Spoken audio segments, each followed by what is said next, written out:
नमस्कार, रसस्वादम किचनमध्ये आपणा सर्वांचं खूप खूप स्वागत। आज मी करणार आहे उपवास स्पेशल साबुदाणा आंबा खीर। चला तर मग बघूया कशी करायची ते। यासाठी लागणारं साहित्य म्हणजे मी अर्धी वाटी भिजलेला साबुदाणा घेतलेला आहे, अर्धी वाटी आंब्याचा रस घेतलेला आहे।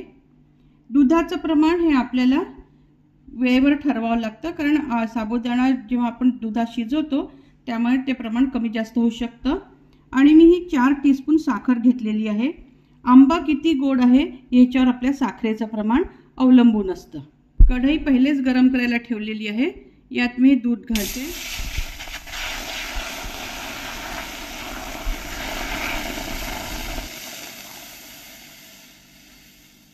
यामध्ये आपण हा साबुदाणा शिजवून घेणार आहोत।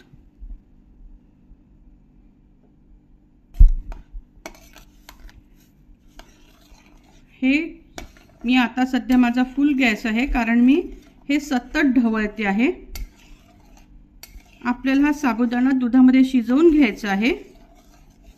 जर तुम्ही सतत ढवळणार नसाल तर मग हे मंद आचेवर 5-7 मिनिटं त्याला आपल्याला शिजवावं लागेल। हे पहा, आता हा साबुदाणा छान दूध उकळते, शिजून राहिलेला आहे।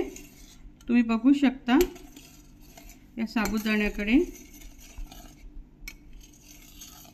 मगापेक्षा आता तो फुललेलाही आहे आणि असा पारदर्शक दिसतोय, ट्रान्सलुसंट दिसतोय। अजून मात्र पूर्ण शिजायचा आहे। हे बघा, आता हा आपला साबुदाणा तुम्हाला दिसेल असा ट्रान्सलुसंट झालेला दिसतो आहे। आता गॅस कमी करून आपण यात साखर घालूया।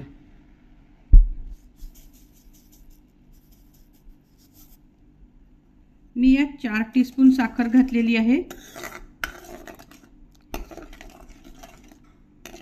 आता ही साखर विरघळून घ्यायची आपल्याला आणि मग गरज वाटली त्याप्रमाणे आपण याच्यात दूध घालणार आहोत।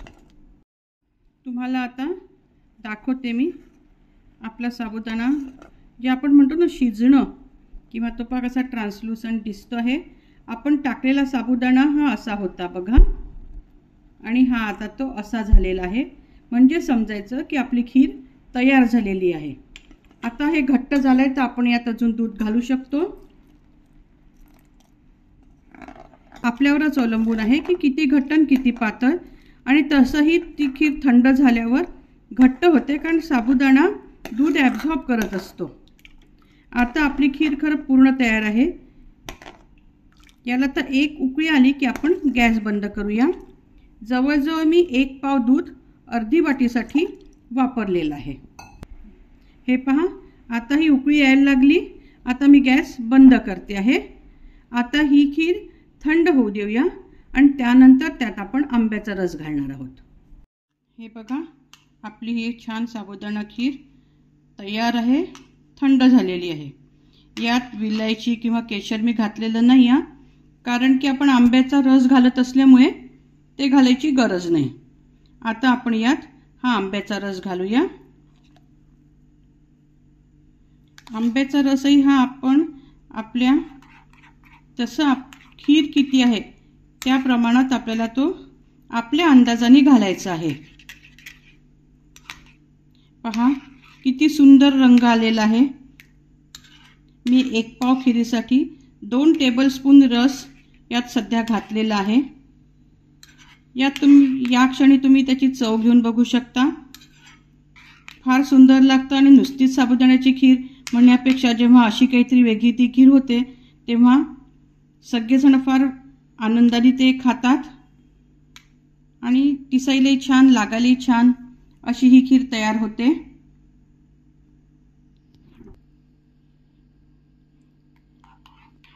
ह्यात पहा, मी 3 टेबलस्पून 1 पाव दूध, अर्धी वाटी साबुदाणा आणि 3 टेबलस्पून आंब्याचा रस, म्हणजे जवळजवळ पाव वाटी आंब्याचा रस यात घातलेला आहे। आणि हे याचं परफेक्ट प्रमाण आहे, रंगाला, चवीला, सगळ्याच दृष्टीने। बघा, तुम्ही पण ही अशी झटपट होणारी खीर, दिसायला आणि चवीला लागायला वेगळी, तुम्ही करून बघा। तुमची कशी होते ते मला प्रतिक्रियांनी सांगा।